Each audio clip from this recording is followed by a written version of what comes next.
السلام علیکم ورحمۃ اللہ تعالی وبرکاتہ۔ الحمدللہ رب العالمین والعاقبۃ للمتقین والصلاۃ والسلام علی سید الانبیاء والمرسلین، اما بعد فاعوذ باللہ من الشیطان الرجیم، بسم اللہ الرحمن الرحیم۔ رضی اللہ عنہم ورضوا عنہ، صدق اللہ العظیم۔ عزیزان ملت اسلامیہ، خطبہ مسنہ کے بعد جس آیت کریمہ کی تلاوت کرنے کا شرف حاصل کیا ہے، آئیے عرض و معروف سے قبل ہم اور آپ مل کر ہماری اور ساری کائنات کے مرکز عقیدت جناب احمد مجتبیٰ محمد الرسول اللہ ارواحنا فدا صلی اللہ تعالی علیہ وسلم کی بارگاہ اقدس میں درود پاک کا ہدیہ نشاور کرے۔ باوجہ بلند پڑھے، اللہم صلی علی سیدنا مولانا محمد معدل الجود والکرم والہ الکرام وابنہ الکریم وبارک وسلم، صلاۃ و سلام علیک یا رسول اللہ صلی اللہ تعالی علیہ وسلم۔ عزیزان ملت اسلامیہ، پہلی مرتبہ آپ حضرات کے سامنے حاضری کا موقع میسر آیا۔ 11ویں شریف کی نسبت سے مغرب کی نماز کے بعد ختم قادریہ شریف پڑھا گیا۔ ایک مختصر نعت سرکار دو عالم صلی اللہ علیہ وسلم کی شان مبارک میں پیش کی گئی، اور تھوڑی دیر کے لیے میں آپ حضرات کے سامنے حاضر ہوں۔ اللہ تعالیٰ میری زبان پر کلمہ حق جاری فرمائے، اور جو کچھ بھی عمل کے حوالے سے گفتگو ہو، اللہ مجھے آپ سب کو اخلاص کے ساتھ عمل کی توفیق عطا فرمائے۔ ہماری تقریباً 8:30 بجے یہاں اذان کا وقت ہے، تو انشاءاللہ کوشش کریں گے کہ اذان اس کے وقت پر ہو، اور ہم جماعت وقت پر ہی انشاءاللہ کریں گے۔ اللہ تعالی ہم سب کے ٹوٹے پھوٹے سجدوں کو قبول فرمائے اور باجماعت نماز کی توفیق عطا فرمائے۔ جس آیت کریمہ کی میں نے تلاوت کا شرف حاصل کیا ہے، ابھی جو اسلامی مہینہ ہمارے درمیان چل رہا ہے، یہ جمادی الاخر، اس ماہ مبارک میں افضل البشر بعد الانبیاء حضرت سیدنا صدیق اکبر رضی اللہ تعالیٰ عنہ کے وصال کا موقع ہے۔ 22 جمادی الاخر، ابھی 15 جنوری کو آپ کے وصال کا دن آئے گا۔ تو اسی مناسبت سے اس آیت کریمہ کی میں نے تلاوت کی ہے۔ جو کچھ بھی ہماری آج کی گفتگو ہوگی، ہم سیدنا صدیق اکبر کی بارگاہ میں پیش کریں گے۔ اللہ تعالیٰ ان کے فیوز و برکات سے ہم سب کو مالا مال فرمائے، اور آپ نے جس طرح سے سرکار دو عالم صلی اللہ علیہ وسلم کے لیے اپنی زندگی پورے کی پوری وقف کی، اور دین کے لیے اپنی جان مال سب کچھ قربان کیا، اللہ تعالیٰ سے ان کا صدقہ طلب کرتے ہیں کہ اللہ ہم کو ان کا عشر اخیر نصیب فرمائے۔ عزیزان ملت اسلامیہ، ویسے سیدنا صدیق اکبر رضی اللہ تعالیٰ عنہ کا معاملہ یہ ہے کہ نبیوں کے بعد جتنے انبیاء کرام دنیا میں تشریف لائے، سب کے بعد، انبیاء کے بعد روئے زمین پر جتنی مخلوقات، اور ان ساری مخلوقات میں افضل اللہ نے انسان کو بنایا، تو انبیاء کے بعد جس کو سب سے اللہ تعالیٰ نے اونچا اور افضل مقام عطا فرمایا، وہ ذات سیدنا صدیق اکبر کی، اتنی عظیم ذات۔ ان کی زندگی کے حوالے سے ہم چند باتیں آپ حضرات کے سامنے میں پیش کروں گا، اور ساتھ ہی ساتھ ہم سب کو یہ کوشش بھی کرنی ہے کہ ان کی زندگی کے وہ رہنما نمونے اور وہ رہنما عمل کہ جس سے انہوں نے اپنی زندگی کو سجایا، کس طرح ان باتوں کو ہم اپنی زندگی میں اپلائی کر سکتے ہیں۔ آپ ان کی زندگی کا حصہ دیکھیں، اور ان کے بہت مشہور جو واقعات ہیں، اس میں سے صرف ایک پر مجھے آج بات کرنی ہے، اور وہ واقعہ ہے واقعہ ہجرت۔ اتنا طویل، اتنا خوبصورت اور اتنی برکتوں والا وہ واقعہ ہے کہ اگر ہم اور آپ اس واقعے کو یاد رکھیں، صحیح طور پر سمجھے، تو انشاءاللہ العزیز ہم اسلام کے مکمل فلسفے کو سمجھ جائیں۔ آپ کو معلوم ہے ہجرت کا جو سال ہے اور ہجرت کا جو واقعہ پیش آیا وہ ہجرت کیا ہے؟ مکہ مکرمہ سے مدینہ جانا ہے. یہ واقعہ ہوا ہے جس کو ہم ہجرت کے واقعہ سے جانتے اور پہچانتے ہیں. اس میں کچھ باتیں جو ہیں اسی پر ہمیں گفتگو کرنی ہے. اس پر بات کرنے سے پہلے میں تھوڑی سی مکے کی زندگی آپ حضرات کے سامنے رکھنا چاہتا ہوں. اور ایک بات ہمیں اس کو یاد رکھنا ہے، یہاں جتنے بھی افراد بیٹھے ہم اپنی زندگی میں کہیں نہ کہیں کسی نہ کسی طریقے سے الحمدللہ مسلمان تو ہے، لیکن کبھی نہ کبھی کچھ ایسا ہوتا ہے کہ ہر آدمی ہر کام نہیں کرتا. کوئی آدمی کسی سے جڑا ہے، کوئی آدمی کہیں جڑا ہے. مثال کے طور پر کچھ لوگ ایسے ہوں گے ہم میں سے جو مسجد سے جڑے ہیں، امام صاحب کی دیکھ بھال، مسجد کی صاف صفائی، مسجد میں پروگرام. کچھ لوگ ایسے ہوں گے جو اپنے اپنے گھروں میں عورتوں کے پروگرامات کا اہتمام کرتے ہیں. کچھ لوگ ایسے ہوں گے کہ جو مدرسے اور محلوں کے جو مکتب چلتے ہیں نا اس کا اہتمام اور اس کی ذمہ داری سنبھال لیتے ہیں. کچھ لوگوں کی معاملہ یہ ہوتا ہے وہ یہاں رہتے ہیں، اپنی کمائی کا ایک بڑا حصہ اپنے اپنے وطن بیچتے ہیں تاکہ وہاں دین کا کام ہو سکے.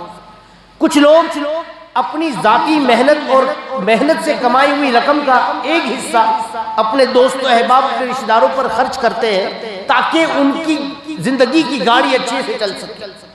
میں یہ عرض کرنا چاہتا ہوں کہ ہر مسلمان جتنے یہاں خاص طور پر ہم بیٹھے ہیں، ہم میں سے ہر بندہ کہیں نہ کہیں کسی نہ کسی طرح سے دینی ایکٹیویٹی کے ساتھ جڑا ہوا ہے. اب مسئلہ کہاں پیدا ہوتا ہے آپ حضرات جانتے ہیں؟ یہ میری اور آپ کی سوچ ہے کہ جب ہم کوئی بھی کام دین کا کیا کریں نا تو میں یہ سوچتا ہوں کہ جب میں نے کوئی کام دین کا کیا نا تو اب میری راہ میں اور میری زندگی میں کوئی پریشانی نہیں آنی چاہیے. اس کی وجہ کیا سمجھتا ہوں کہ میں دین کا کام کر رہا ہوں نا تو میری راہ آسان ہے، میرے راستے میں کوئی کانٹا نہیں آنا چاہیے. اگر کوئی مسئلہ ہوا تو میں دین کا کام چھوڑ دوں. یہ ایک ہمارا ذہن بن گیا کہ میں مسجد سنبھالتا ہوں، میں مکتب سنبھالتا ہوں، میں یہ کام کرتا ہوں، میں یہ نیک کام کرتا ہوں، اس نے مجھے بول دیا ختم. میں عزیز ساتھیوں ہجرت کے واقعات سے پہلے کہ آپ حالات دیکھیں، آپ اندازہ کریں رسول اللہ سے افضل کون ہوگا؟ رسول اللہ سے افضل کوئی ہے؟ کوئی نہیں. اللہ نے ان کا جو ساتھی بنایا نا جن کو ہم اور آپ سیدنا صدیق اکبر کے نام سے جانتے ہیں، چلو رسول اللہ تو نبی تھے، سیدنا صدیق اکبر تو عام انسان تھے نا، لیکن اللہ تعالیٰ نے عام انسانوں میں سب سے افضل ان کو بنایا. آپ ان دونوں کی زندگی کا جائزہ لیں. ان دونوں کا معاملہ یہ تھا کہ مکے سے دھیرے دھیرے لوگ مدینے جا رہے ہیں. حضرت سیدنا صدیق اکبر نے عرض کیا یا رسول اللہ مجھے بھی اجازت ہے. ارشاد فرمایا ابو بکر صبر کر. سرکار کا حکم تھا. اس کے بعد آپ سرکار سیدنا صدیق اکبر کی زندگی پڑھ لیجئے، جتنے مہینے گزرے کبھی بھی سیدنا صدیق اکبر نے ہجرت کے تعلق سے نہیں فرمایا. آپ کو جب سرکار نے کہہ دیا نا ابو بکر صبر کرو، بس جم گئے. اب جب سرکار حکم دیں گے تبھی کام آگے بڑھے گا ورنہ کچھ نہیں ہوگا. یہ اطاعت کا جذبہ دیکھیے. کیوں یا رسول اللہ صبر کروں؟ نہیں پوچھا. یا رسول اللہ کیوں سب جا رہے میں نہ جاؤں؟ نہیں پوچھا. آپ نے فرما دیا تو بس. اس کی برکت کیا ہوئی معلوم؟ تھوڑے دنوں کے بعد سرکار دو عالم صلی اللہ علیہ وسلم نے ابو بکر کو بلایا. ابو بکر ایک کام کرو، 2 اٹھنیاں تیار رکھو، پتہ نہیں کب ہجرت کا حکم آ جائے. تو سیدنا صدیق اکبر نے یہ تیاری کی. جب ہجرت کا حکم جس رات کو آیا ہے نا، اے محبوب آج آپ کو مکے سے جانا ہے. یہ میں بہت شارٹ میں اور جلدی جلدی آپ حضرات کو یہ بات بتانا چاہ رہا ہوں کہ اس دن کی پوزیشن دیکھیے. ادھر حکم ہوا ہے محبوب ہجرت کرو، اور اس دن مکے کے لوگ ایک میٹنگ بلا کر دار الندوہ میں جمع ہوتے کہ یہ محمد کا معاذاللہ روز روز مسئلہ بڑھتا جا رہا ہے، جس کو دیکھو وہ اسلام قبول کرتا جا رہا ہے، تو کوئی ایسا کام کیا جائے کہ یہ ہمیشہ کے لیے ختم ہو جائے. تو سارے بڑے لوگ موجود تھے. کسی نے کہا کہ ان کو شہر سے باہر بھیج دیتے، کسی نے کہا کہ ہم کسی حسین لڑکی سے شادی کر دیتے، طرح طرح کے مشورے آئے. اللہ تعالیٰ کی حکمت دیکھیے. اس مجلس میں جو یہ میٹنگ ہو رہی تھی رسول اللہ کے خلاف، اس مجلس میں ابلیس ایک بوڑھے آدمی کی شکل میں موجود تھا. اس نے ہر مشورے کو کاٹ دیا، ہر مشورے کو. اور ایک مشورہ ایک قبیلے کی طرف سے یہ آیا کہ ہم ایک کام کرتے ہیں کہ محمد کو قتل کر دیتے کہ وہ رہیں گے ہی نہیں کہ کوئی مسئلہ ہو. تو سب سے پہلی تائید کرنے والا یہ ابلیس تھا کہ ہاں یہ سب سے بہتر طریقہ ہے. اب مکے کا معاملہ یہ تھا اگر کوئی کسی کو ناحق قتل کر دے تو اس کے مقابلے میں اس بندے کو بھی مارا جائے گا. یہ زمانہ جاہلیت میں مکے کا قانون تھا جس کو ہم اسلام میں قصاص کہتے ہیں. اب ابلیس نے دیکھا کہ ہاں یہ بات تو ہے، تو کہیں ایسا نہ ہو کہ قصاص کے ڈر سے کوئی محمد کو قتل کرنے کے لیے تیار نہ ہو. تو اس نے ایک مشورہ دیا. اس نے مشورہ یہ دیا کہ ہم ایک کام کرتے ہیں، مکے میں ابھی شہر میں جتنے قبیلے رہتے ہیں ہر قبیلے کا ایک آدمی آ جائے اور وہ ان کے گھر کو گھیر لے، ان کے گھر کو گھیر لے اور سب مل کر حملہ کریں. جب محمد قتل ہو جائیں گے نا تو اگر مکے میں کوئی قصاص مانگے گا تو ہم کہہ دیں گے کہ بھائی سارے قبیلے والے تھے، پتہ نہیں کس نے مارا. تو اتنے لوگوں سے قصاص لینا یہ بڑا مسئلہ ہو جائے، تو کام کا کام بھی ہو جائے گا اور کوئی قصاص بھی نہیں لے گا. یہ بات بھی سب کو پسند آ گئی اور ہر قبیلے کا ایک جوان وہ آ گیا کہ ہاں میں یہ خدمت کرنے کے لیے تیار ہوں. یہ آپ دیکھیے یہ ابلیس اور یہ پوری دشمن فوج سرکار دو عالم صلی اللہ علیہ وسلم کے گھر مبارک کو گھیرتی ہے. پورے گھر کو گھیر لیا گیا ہے اور آج حکم ہوا ہے محبوب تمہیں ہجرت کرنی ہے. کیا معاذ اللہ اللہ غافل تھا؟ کیا اللہ کو پتا نہیں تھا کہ آج میرے محبوب کے گھر کو گھیر لیا جائے گا؟ کیا آج دشمن تلوار کے ساتھ کھڑا رہے گا؟ اب سرکار دو عالم صلی اللہ علیہ وسلم کی بھی پلاننگ دیکھیے. سرکار کو سب پتا تھا کیا ہونے والا ہے، اس کے باوجود اطمینان ہے. سیدنا مولائے کائنات کو بلایا، ارشاد فرماتے ہیں کہ ہو سکتا ہے آج کی رات میں ہجرت کر جاؤں. ارشاد فرمایا کہ ہو سکتا ہے آج کی رات میں ہجرت کر جاؤں. علی یہ میری چادر اور یہ میرا بستر، آج تمہیں یہاں سونا ہے اور صبح جب اٹھو گے تو وہ امانتیں جو کفار مکہ کی میرے پاس ہے تم انہیں واپس دینا اور اس کے بعد تم بھی مدینے آ جانا. اس کو سمجھنا ہے، یہ امانتیں رکھو. صبح جب تم اٹھو گے میں نہیں رہوں گا، یہ امانتیں تم ان کو دینا اور پھر مدینے آ جانا.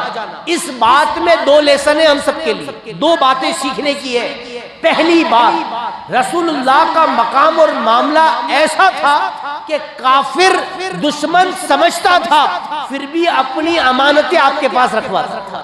انہیں معلوم تھا محمد سب کر سکتا ہے لیکن امانت میں خیانت نہیں کر سکتا. یہ دشمن سمجھتا تھا. آج میں اور آپ اپنا جائزہ لیں کہ ہمارے محلے کے مسلمان کتنے ایسے ہیں جو ہم پر بھروسہ کرتے ہیں. آج انسان بینک میں اور بینک کے لوکر کو محفوظ سمجھتے ہیں لیکن اپنے پڑوسی اور اپنے سگے بھائی پر بھی بھروسہ نہیں کرتا. یہ ہماری حالت ہے اور اس زمانے کا کافر بھروسہ کرتا تھا. دوسری چیز، سیدنا مولائے کائنات امام جلال الدین سیوطی نے اپنی کتاب تاریخ الخلفاء میں اس بات کو لکھا ہے. فرماتے ہیں کہ حضرت علی سے ان کے زمانہ حکومت میں جب وہ خود بادشاہ بنے، مومنوں کے امیر بنے نا، تو حضرت علی سے پوچھا گیا کہ اس لیے کہ حضرت علی کا معاملہ یہ تھا، اتنا اونچا مقام، رسول اللہ کے داماد تھے، فاطمہ کے شوہر تھے، اس کے باوجود عبادت و ریاضت، فکر آخرت اتنی غالب رہتی تھی کہ بہت ہنسنا مسکرانا یہ آپ کی عادت نہیں تھی. فکر آخرت میں زندگی گزرتی، بہت کم سوتے تھے. کسی نے پوچھ لیا تھا مولائے کائنات سے کہ حضور امیر المومنین کیا کوئی ایسی رات آپ کی زندگی میں ابھی تک آئی ہے جب آپ سکون سے سوئے ہو، اطمینان سے آپ نے نیند نکالی ہو، آپ کو موت کی فکر نہ ہو، موت کو آپ بلا کر کبھی سوئے ہو؟ آپ کی زندگی میں کوئی ایک رات ایسی گزری؟ ارشاد فرماتے ہیں ہر رات جب میں سوتا ہوں بے چینی اتنی ہوتی ہے کہ سکون کی نیند نہیں آتی. پتہ نہیں زندگی کی آخری رات ہوگی، پتہ نہیں اس میں انتقال ہو جائے گا. اس لیے کبھی اطمینان کی نیند نہیں سویا، لیکن ہجرت والی رات، یہ فرماتے ہیں کہ ہجرت والی رات ایسی تھی اس دن مجھے سکون کی نیند آئی تھی۔ ارشاد فرمایا لوگوں نے پوچھا، گھر کو دشمنوں نے گھیرا تھا اور رسول اللہ ہجرت کر رہے ہیں اور آپ فرماتے ہیں کہ مجھے اس وقت سکون کی نیند آئی تھی، امیر المومنین کیا وجہ ہے؟ ارشاد فرمایا کہ ابھی تک جب بھی میں سوتا تھا تو مجھے اٹھنے کا بھروسہ نہیں ہوتا تھا، مجھے اس بات کا ڈر تھا کہ موت پکڑ لے گی، لیکن اس رات جب مجھے رسول اللہ نے اپنے بستر پر سونے کا حکم دیا، ارشاد فرمایا علی سو جاؤ اور صبح اٹھنا، امانتیں دینا اور مدینے آنا۔ حضرت علی فرماتے ہیں رسول اللہ کا یہ کہنا، یہ مجھے یقین تھا کہ علی دنیا ادھر سے ادھر ہو سکتی ہے لیکن جب تک تم مدینے نہیں جائے گا موت بھی نہیں آ سکتی، رسول اللہ نے فرما دیا۔ آپ سمجھ رہے ہیں؟ آپ اس واقعے کو آپ کسی بھی کتاب میں دیکھ لیں، میں صرف سنیوں کی بات نہیں کر رہا ہوں کہ صرف اعلیٰ حضرت نے لکھا ہے۔ امام جلال الدین سیوطی رحمۃ اللہ تعالیٰ علیہ اعلیٰ حضرت کی پیدائش کے 550 سال پہلے پیدا ہوئے، اور یہ ساری باتیں سیرت میں آ رہی ہیں، یہ ساری باتیں آپ کو تاریخ میں ملیں گی، یہ ساری باتیں آپ کو حدیث کی روشنی میں ملیں گی۔ یہ اس زمانے کا عقیدہ تھا کہ جو نبی ہوتا ہے اسے علم غیب ہوتا ہے، اور صحابہ کا عقیدہ تھا کہ رسول اللہ سب جانتے۔ اب آپ دیکھیں سیدنا صدیق اکبر سیدنا علی سو گئے، ادھر سیدنا سرکار دو عالم صلی اللہ علیہ وسلم گھر سے باہر تشریف لے جا رہے ہیں، گھر کا دروازہ کھولا نا، گھر کا دروازہ تو چاروں طرف سے دشمنوں نے گھیر لیا۔ یہاں پر ایک بات ہمیں سمجھنی ہے کہ آپ مجھے ایک کتاب میں لکھا ہوا بتا دو کہ صبح سے پہلے جب تک صبح نہیں ہوئی تھی کسی کافر نے رسول اللہ کے گھر میں جھانکا ہو۔ اس زمانے کے کافر کے بھی اخلاق ایسے تھے کہ وہ کسی کے گھر میں جھانکنا عیب سمجھتے، کسی کے گھر میں جھانکنا اس زمانے میں یہ عیب تھا۔ وہ رسول اللہ کے انتظار میں تھے لیکن جب تک صبح نہیں ہوئی نا، فجر کے لیے دروازہ کھلا نہیں، تب تک کسی نے گھر میں جھانکا نہیں۔ یہ اس زمانے کے کافر بھی اتنا عزتوں کا خیال کرتے تھے۔ آج ہم مسلمانوں کا معاملہ یہ ہے کہ اگر ہمیں پتہ چل جائے نا کہ فلاں یہ غلطی کر رہا ہے تو اس کی اصلاح کم کریں گے، اس کو ذلیل زیادہ کریں گے۔ یہ آج ہماری پوزیشن ہے، یہ آج ہماری حیثیت ہے، آج ہماری جو اخوت تھی نا، آج جو ہمارا بھائی چارہ تھا نا، آج وہ جو ہماری ایک محبت تھی نا دین کے لیے، وہ دور دور تک اس کی نشانیاں کہیں نظر نہیں آتی، صرف باتوں میں ہے، تقاریر میں ہے، واقعات میں ہے۔ سرکار دو عالم صلی اللہ علیہ وسلم نکلے ایک روایت کے مطابق سورہ یاسین شریف کی تلاوت کرتے ہوئے، ایک روایت کے مطابق سورہ طٰہٰ کی تلاوت کرتے ہوئے۔ آپ نے چند کنکریاں اٹھائی، حکم تھا اے محبوب آپ ان کی طرف کنکریاں پھینک دو۔ دونوں طرف دشمن کھڑے، ننگی تلوار ہے، آنکھیں بھی کھلی ہے، رسول اللہ بیچ سے چلے گئے، کسی نے دیکھا تک نہیں کہ رسول اللہ بیچ سے نکل۔ میں یہ عرض کرنا چاہتا ہوں وہ جب لاک ڈاؤن ہوا تھا نا، پوری دنیا کو جس طریقے سے پریشان کیا لاک ڈاؤن نے، اور ابھی پھر اس طرح کی باتیں چل رہی ہیں تو ہم پریشان ہیں۔ ہندوستان میں جب نوٹ بندی ہوئی تھی نا تو لوگوں نے اب نوٹ رکھنا کم کر دی، اب وہ سونا رکھتے، ایسٹ زمین خرید لی، چاندی رکھتے کہ بھائی پتہ نہیں کب نوٹ بند ہو جائے۔ میں یہ عرض کرنا چاہتا ہوں کہ یہ کام 100-200 سال میں ایک مرتبہ ہوتا ہے۔ یہ نوٹ بندی کا ہمارے باپ دادا نے کبھی زندگی میں نہیں دیکھا تھا، ہم نے دیکھا، پتہ نہیں ہماری نسلیں دیکھیں گی کہ نہیں دیکھیں گی۔ میں یہ عرض کرنا چاہتا ہوں کہ جس کا ہونا نہ ہونا کوئی یقین نہیں ہے، لیکن جب ایک مرتبہ ہو گیا نا تو انسان کے دل میں خوف بیٹھ گیا ہے۔ اب انسان جب بھی یہ کرونا کی باتیں آئی نا، سفر کم ہو گیا اور کھانے پینے کی چیزیں گھر میں رکھنے لگے، پتہ نہیں کب لاک ڈاؤن ہو جائے۔ میں یہ عرض کرنا چاہتا ہوں فیوچر میں کیا ہوگا کوئی نہیں جانتا، ایک ڈر کی بنیاد پر یہ ساری چیزیں ہم کرتے ہیں۔ کبھی ہم نے یہ سوچا کہ موت تو یقینی ہے؟ ایک بندہ ایسا بتا دو جو کہے کہ مجھے نہیں مرنا، ایک بندہ یہ بتا دے کہ ہم نے ایسا انتظام کر لیا ہے کہ وہ اسرائیل نہیں آ سکتے۔ قرآن کا کھلا چیلنج ہے، صرف مسلمان کے لیے نہیں پوری دنیا کے لیے، اینما تکونوا یدرککم الموت ولو کنتم فی بروج مشیدہ، اے لوگوں تم لوہے کے قلعے میں بند ہو جاؤ، موت تمہیں پکڑے گی، چھوڑے گی۔ جو لمحہ مقرر ہے نا اسی پر جانا، اور سب کو یقین ہے کہ جانا، اور اس بات کا بھی یقین ہے کہ قبر کی اپنی منزل ہے، تو پھر کیا اس بات کی غفلت کہ ہم اپنی قبر کو روشن کرنا نہیں چاہتے؟ کیوں ہم اپنی قبر کی فکر نہیں کرتے؟ کیوں ہم اس بات کا دھیان نہیں رکھتے کہ قبر دبائے گی تو ہمارا معاملہ کیا ہوگا؟ کیوں ہم اس چیز کا خیال نہیں کرتے کہ ہماری قبر میں زندگی کیسی ہوگی؟ کبھی آپ نے اس بات پر غور کیا؟ کبھی اس بات کی فکر کی کہ میری قبر بھی روشن ہو جائے؟ گھر میں تو ہم نے انویٹر بھی لگا لیا، گھر میں تو سولار بھی ہے، گھر میں تو جنریٹر بھی ہے، تاکہ ایک لمحے کے لیے ہمارا گھر اندھیرا نہ ہو۔ لیکن کاش ایک مرتبہ مومن اپنی قبر کی فکر کر لیتا۔ آپ یہ سمجھتے ہو کہ قبر روشن نہیں ہو سکتی؟ یہ ہم سب کی غلط فہمی ہے۔ رسول اللہ نے فرمایا اگر بندہ مومن چاہے تو اس کی قبر بھی منور ہو سکتی ہے، اس کی قبر روشن ہو سکتی ہے۔ ایک آسان مثال دیتا ہوں حدیث کی روشنی میں، رسول اللہ فرماتے ہیں اذا مات المؤمن او کما قال صلی اللہ تعالی علیہ وسلم فینقطع عملہ، سرکار فرماتے ہیں جب بندہ مومن انتقال کر جائے نا اس کے نامہ اعمال ختم ہو جاتے ہیں، الا ثلاث، مگر تین چیزیں ایسی ہیں کہ جو باقی رہتی ہے۔ کیا ہے؟ اول صدقۃ جاریہ، ایسا صدقہ جو جاری ہو۔ مثال کے طور پر کسی بندے نے اس کے پاس زمین تھی، وقف کر دی کہ میری زمین پر مسجد تعمیر کر دی جائے، اب اس زمین پر مسجد بن گئی۔ آپ کو پتا ہے اسلامی قانون یہ ہے کہ جس زمین پر ایک مرتبہ مسجد کی تعمیر ہو گئی اب صبح قیامت تک وہ مسجد ہے، اور جب تک سجدے کیے جاتے رہیں گے اس وقف کرنے والے کو اللہ ثواب عطا فرمائے گا۔ یہاں ثواب جاری ہوگا، وہاں تمہاری قبر منور ہوگی۔ دوسرا فرمایا گیا اولاد علم نافع، ایسا علم کہ کسی نے کوئی بات سیکھی اور دوسرے کو سکھا دی، جب تک وہ سیکھنے والا اور دوسروں کو سکھاتا رہے گا، عمل کرتا رہے گا، اللہ اس کا ثواب پہلی مرتبہ سکھانے والے کو عطا فرمائے گا۔ اب مرنے والا انتقال کر گیا، ایسا علم چھوڑ کر گیا، یہ علم تمہاری قبر کو روشن کرے گا۔ تیسرا فرمایا گیا کہ ایسی اولاد کا چھوڑنا کہ جو نیک ہو۔ آپ اور میں اس بات کی فکر کرتے ہیں نا میں اپنے ماں باپ کو کیسے راضی کروں؟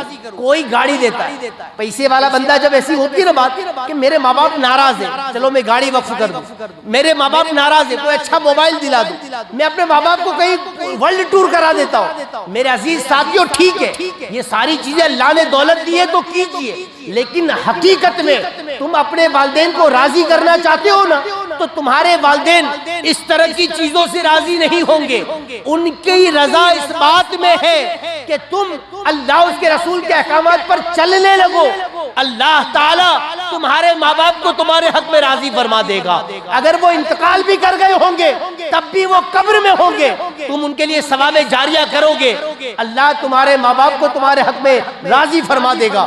میرے عزیز ساتھیوں یہ بات میں اس لیے عرض کر رہا تھا کہ آج ہم اور آپ اس پر بالکل توجہ نہیں دیتے، ہمیں اس پر دھیان رکھنے کی ضرورت ہے۔ ماں باپ کو انتقال کے بعد راضی کرنے کے لیے کوئی پیسے والا ہونا ضروری نہیں ہے۔ آپ 5 وقتہ نماز ادا کیجئے، نماز کے بعد صرف یہ جملہ اے اللہ میرے والدین کی مغفرت فرما، یہ جملہ قبول ہو گیا، اللہ تمہیں اپنے ماں باپ کے فرما برداروں میں شامل فرما۔ اس کو سمجھنے کی ضرورت۔ آپ دیکھیں تو صحیح تمہارا رب کیسی حفاظت کرتا ہے کہ کفار مکہ ننگی تلوار ہے، آنکھیں کھلی ہیں، انہیں پھر بھی پتہ نہیں چلتا کہ رسول اللہ نکل کر چلے۔ یہ بصارت کس نے چھین لی تھی؟ یہ آنکھوں کا نور کس نے چھین لیا تھا؟ اس رب نے کہ جو ماں کے پیٹ میں رزق دینے پر قادر ہے وہ کھلی آنکھوں سے نور لینے پر بھی قادر ہے۔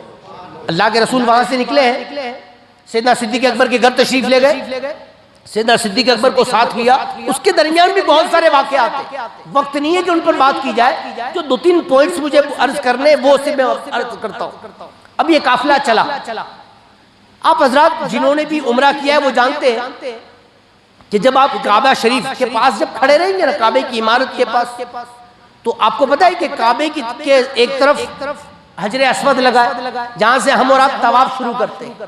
ہمارا طواف کہاں سے شروع ہوتا ہے؟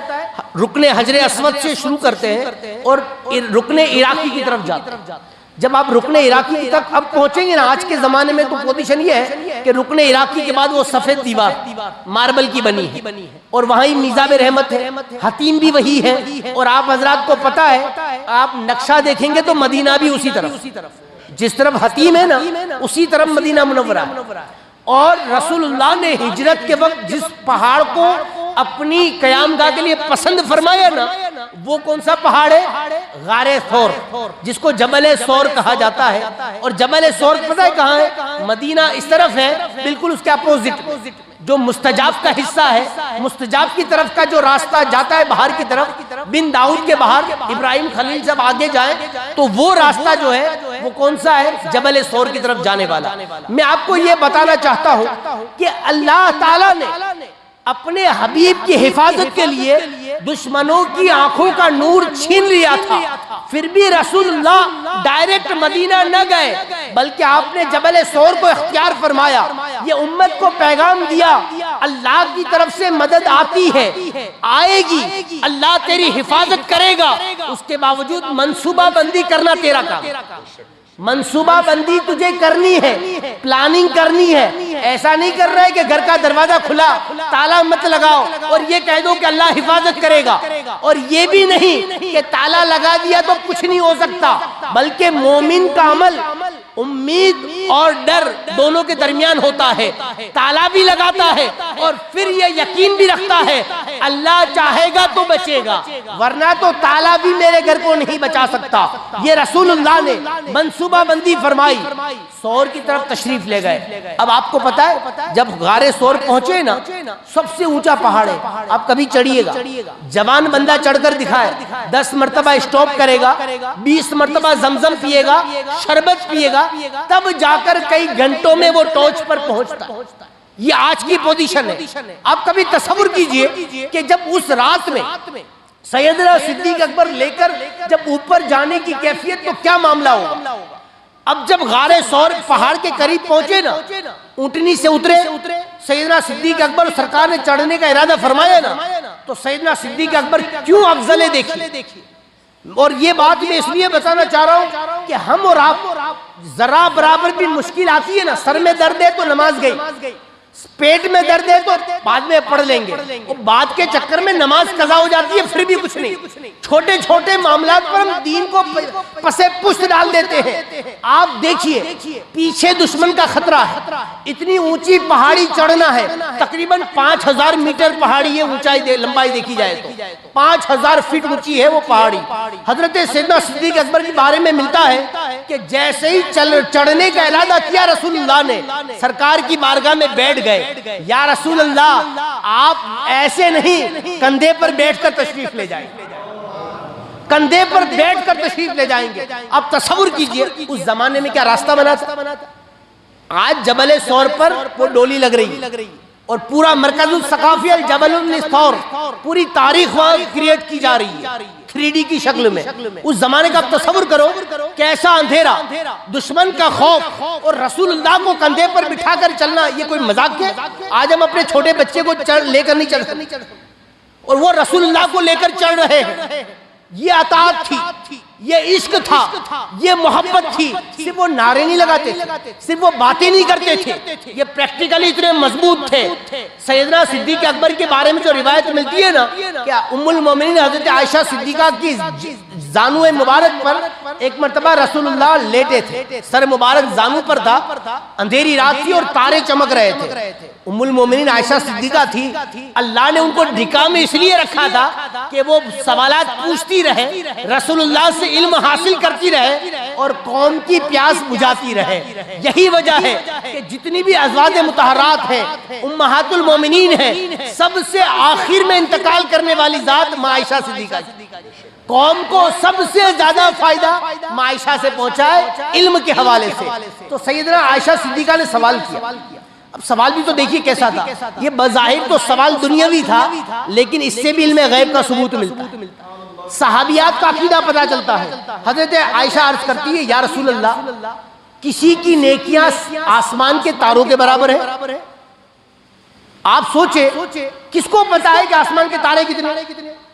اور اگر رسول اللہ نہ جانتے تو کیا فرماتے؟ عائشہ مجھے کیا پتا، مجھے کیا پتا کتنے تارے ہیں اور اس کی نیکیاں، یہ تو اللہ کا کام ہے، مجھے کیا معلوم؟ آپ مجھے بتاؤ کسی نے بھی یہ بات لکھی ہو؟ کسی نے بھی لکھی ہو؟ کبھی یہ لکھا ہو کہ عائشہ تم کیسا سوال کر رہی ہو؟ کبھی نہیں، بلکہ رسول اللہ کے الفاظ کیا تھے معلوم ہے؟ جیسے ہی سیدنا عائشہ کا یہ سوال مکمل ہوا نا، یا رسول اللہ اتنی نیکیاں کس کی ہے؟ سرکار نے فرمایا عمر کی۔ ایک تو آسمان کے تارے بھی رسول اللہ جانتے، اور اس کے برابر نیکیاں کس کی ہے وہ بھی رسول اللہ جانتے ہیں، خبر بھی دیتے ہیں۔ حضرت عائشہ تھی نا، رسول اللہ کی ازواج تھی، لیکن ایک باپ کی بیٹی بھی تو تھی نا۔ انہیں تو یہ تھا کہ میرے باپ کا نام لیں گے تو میں خوشی خوشی اس روایت کو بیان کروں گی۔ یہاں تو نام عمر کا آیا تو تھوڑا سا چہرے پر سرکار فرماتے ہیں عائشہ کیا ہوا؟ عرض کرتی یا رسول اللہ میں تو اپنے والد کا سمجھ رہی، میں تو سمجھ رہی تھی کہ میرے والد کا نام آئے گا، آپ نے عمر کا نام لیا۔ ارشاد فرماتے رسول اللہ عمر کی ساری نیکیاں ایک طرف، تیرے والد ابو بکر کی ایک نیکی ہے۔ آپ اندازہ کرو ابو بکر کا مقام کیا تھا، اللہ نے کیا شان عطا فرمائی تھی۔ رسول اللہ فرماتے ہیں عمر کی نیکیاں ایک طرف، ابو بکر کی ایک۔ آپ کو پتہ ہے یہ کون سی نیکی تھی؟ محدثین فرماتے ہیں کہ یہ عمر کی ساری نیکیوں کے مقابلے میں ابو بکر کی ایک نیکی جو تھی نا، وہ ہجرت والی رات کہ جو رسول اللہ کو اپنے کندھے پر بٹھا کر سور پہاڑ پر لے گئے تھے، اور اللہ نے جو آپ کو اس کا بدلہ عطا فرمایا، عمر کی ساری نیکیاں اس کے مقابلے میں۔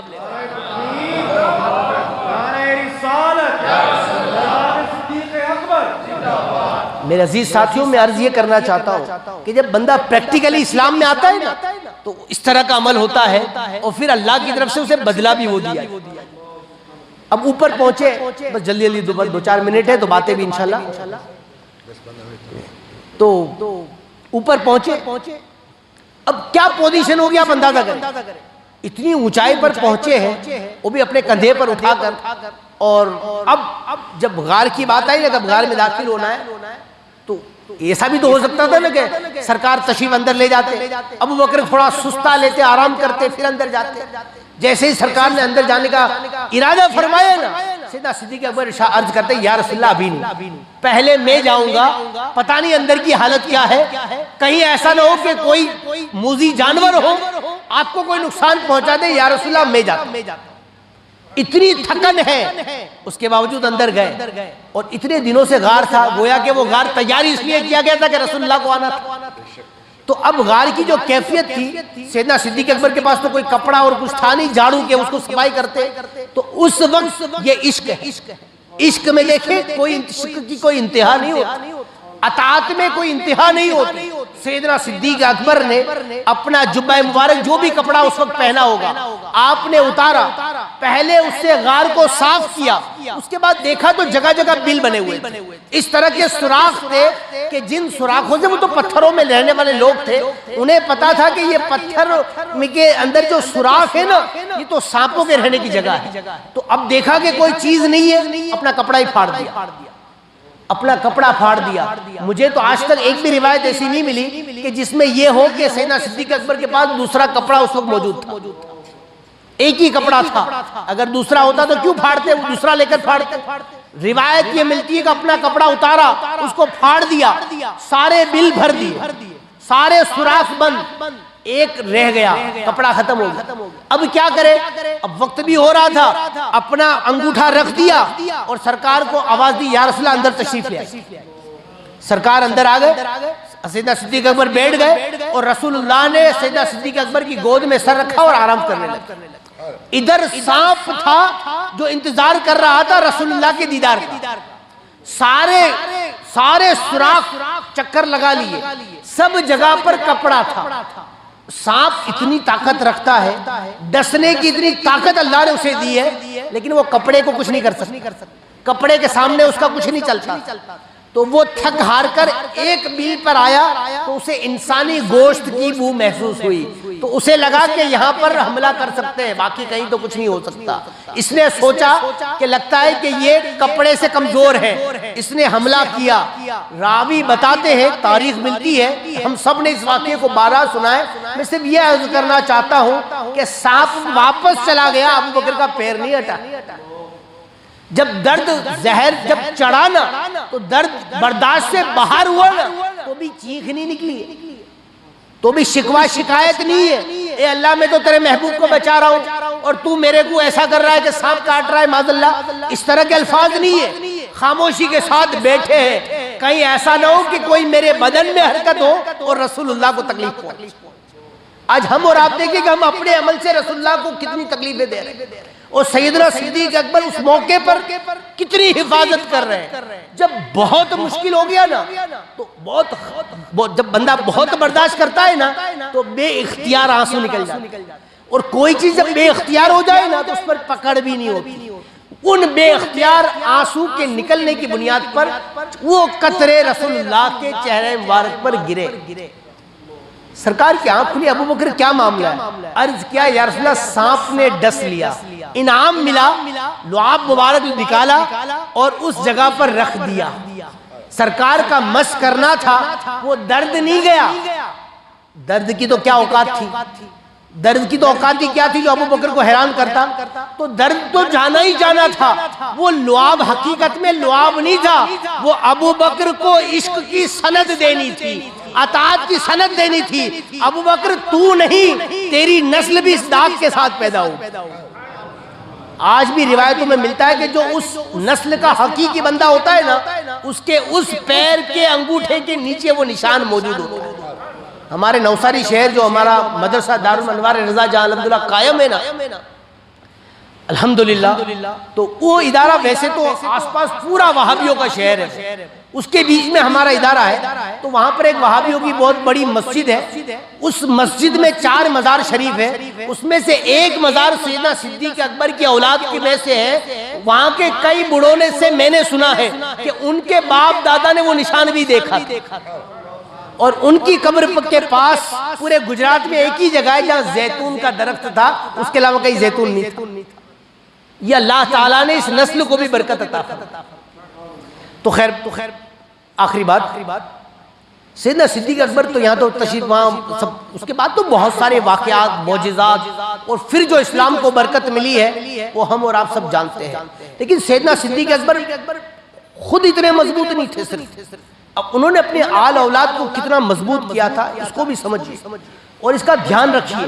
یہ بچے جو ملے نا صرف اس لیے نہیں کہ ہم ان کی ہر جائز ناجائز خواہشیں پوری کرتے رہے، یہ ہماری ذمہ داری ہے کہ اللہ نے یہ نعمت دی ہے تو ہم انہیں اسلامی احکامات کی روشنی میں ان کی ہم تربیت کریں۔ یہ ہماری دنیا بھی ہے، یہ ہماری آخرت بھی ہے، یہ ہماری جنت بھی ہے، اللہ نہ کرے یہ ہماری جہنم بھی ہے۔ ہمیں اس کا بہت دھیان رکھنے کی ضرورت ہے۔ سیدنا صدیق اکبر کے والد جو ہے نا وہ ہجرت کے بعد انہوں نے ایمان قبول کیا تھا، ہجرت سے پہلے نہیں۔ سیدنا صدیق اکبر تو چلے گئے، بیوی بچے والد کوئی بھی ساتھ نہیں تھا، سب کو چھوڑ کر خود تنہا رسول اللہ کے ساتھ نکل گئے، سب کو اللہ بھروسے چھوڑ دیا۔ گھر میں جتنے پیسے تھے نا، جتنے پیسے، اس میں سے 1 روپیہ بھی گھر والوں کے لیے نہیں چھوڑا، سارا لے لیا۔ پتہ نہیں رسول اللہ کو کہاں کیسی ضرورت پڑ جائے، اولاد تو اللہ تعالیٰ ان کی حفاظت فرمائے۔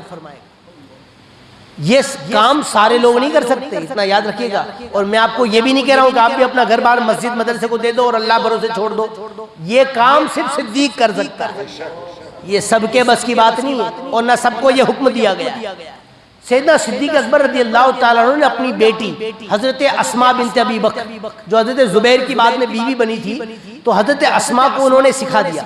کیا کیا؟ ایک پیالہ دیا اور پیالے میں کچھ پتھر رکھے اور کہہ دیا کہ اگر میرے والد پوچھے نا کہ ابو بکر تیرے لیے کچھ کھانے پینے کے لیے پیسے چھوڑ کر گیا ہے تو یہ بتا دے گا۔ اصل معاملہ یہ تھا کہ حضرت سیدنا صدیق اکبر کے والد حضرت ابو قحافہ جو بھی اس وقت ایمان نہیں لائے تھے، وہ اندھے ہو گئے تھے، ان کی آنکھوں کی روشنی چلی گئی تھی، انہیں نظر نہیں آتا، اپنے والد کو اس حال میں چھوڑ کر گئے تھے۔ تو اب ایسا ہی ہوا کہ والد تو چلے گئے، اب ان کے والد حضرت ابو قحافہ غصے میں کھڑے ہوئے، کہتے ہیں اسماء تیرا باپ تو نظر ہی نہیں آ رہا، پتہ نہیں وہ کہاں چلا گیا۔ اب وہ گیا تو ہے، کچھ تیرے لیے مال چھوڑ کر گیا ہے؟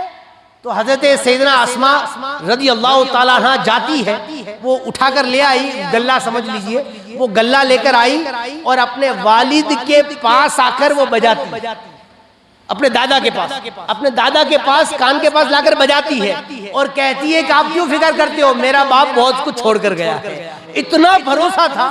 آپ سوچو اولاد کو یہ جملہ بولنا، یہ کر کے دکھانا، یہ مجھے بولنا بڑا آسان ہے، آپ کو سننے میں بڑا مزہ آ رہا ہے، لیکن پریکٹیکلی کبھی آزما کر دیکھنا، اپنے گھر میں لا کر کے پیٹ میں کچھ نہ ہو، دانا اور پیسے بھی نہ ہو، اور میں اپنے گھر والوں کو مطمئن کرتا رہوں، یہ اللہ اسی اولاد کو صبر دیتا ہے جس کا باپ ابو بکر ہو۔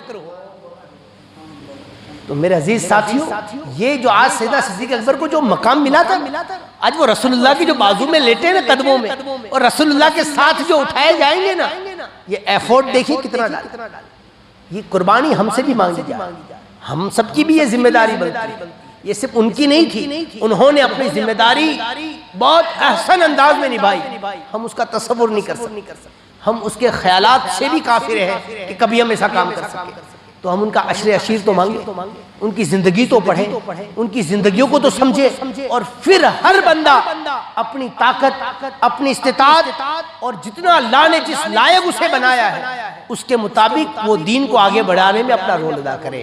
اللہ تعالیٰ مجھے آپ سب کو ان باتوں پر اخلاص کے ساتھ عمل کی توفیق عطا فرمائے، سیدنا صدیق اکبر کی قبر انور پر اپنے خصوصی فضل و کرم کی بارش نازل فرمائے، ان کی محبت میں اللہ ہم سب کو زندگی اور ان کی محبت میں اللہ ہم سب کو موت عطا فرمائے۔ استغفر اللہ ربی من کل ذنب واتوب الیہ۔ السلام علیکم ورحمۃ اللہ تعالی وبرکاتہ۔